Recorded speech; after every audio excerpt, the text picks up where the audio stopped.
So we're going to lie all the way back. You're going to place both heels on a chair or couch. You want your weight driving through your heels. So rather than having your toes down and pushing through the whole foot, let's just put our heels down. Arms are out to the side. Then I want you to rotate your hips back so that your back is flat on the ground, your lower back is flat. Drawing your belly button in and then bridge up.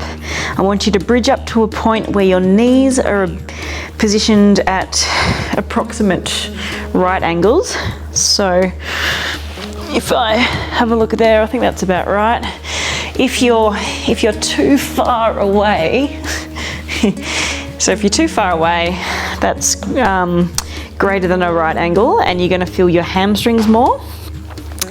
And if you're too close, and that's a little bit too small of an angle at the knee, you're going to feel your quads more. So the sweet spot is the right angle at the knee to feel your glutes. It's all very scientific, isn't it? So you're going to push through both heels, make sure you rotate your hips back and then bridge up. You want to keep rotating your hips up at the top rather than just going for height, going for as high as you can. If I try to just lift my hips as high as I can, I'm arching through my back and I'm going to feel my back working. So rather than doing that, I want you to first rotate your hips back so that your back is flat on the ground. Then push through your heels, keep rotating your hips back, so you're trying to keep looking at your pubic bone, and that's going to be my max height there. I don't need to go any higher. So we're going for full hip extension rather than back extension. You're going to squat up, and if you can keep this knee at a pretty good right angle and lean from your hips, that's going to work your butt more than if you have your foot closer and your chest more upright.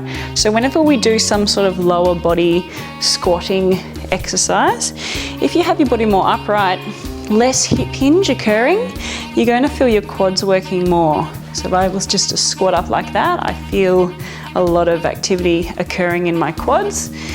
If you would like to change this exercise to feel it more in your glutes, you have to create more of a hip hinge, sticking your butt basically back, keeping your spine straight. The more right angle you have at your knee rather than less than a right angle, so the more open that knee position is and the more acute of an angle that's occurring at your hip, physics says that your butt will then work more.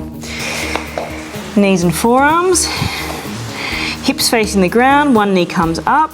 Make sure you draw your ribs down, brace through your core, extend through your hip, but don't let your lower back arch. Make sure your hips are facing the ground evenly, lower the knee a bit. Going up again, 2, 3, 4, 5, 6, 7, 8, as much height as you can with the knee without arching your back. So you'll notice there's a bit of a trend here. If you don't move your spine, you'll feel it through your glutes. If you move your spine, you won't feel it through the glutes, you'll feel it through your spine.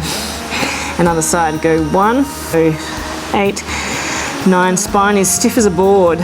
11, 12, 13, 14, 15, 16, 17, 18, 2 more, and good. So what I was trying to explain really quickly there in between exercises was keep your spine really straight so that you feel it through your glutes, because that's the hinge point, your hips. Once you start moving through your back in any way, in any of these exercises, you'll start to feel strain through your back. So for this first one, it's usually flexing.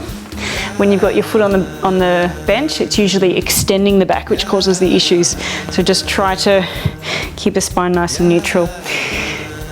Okay, so either body weight or grab your weight.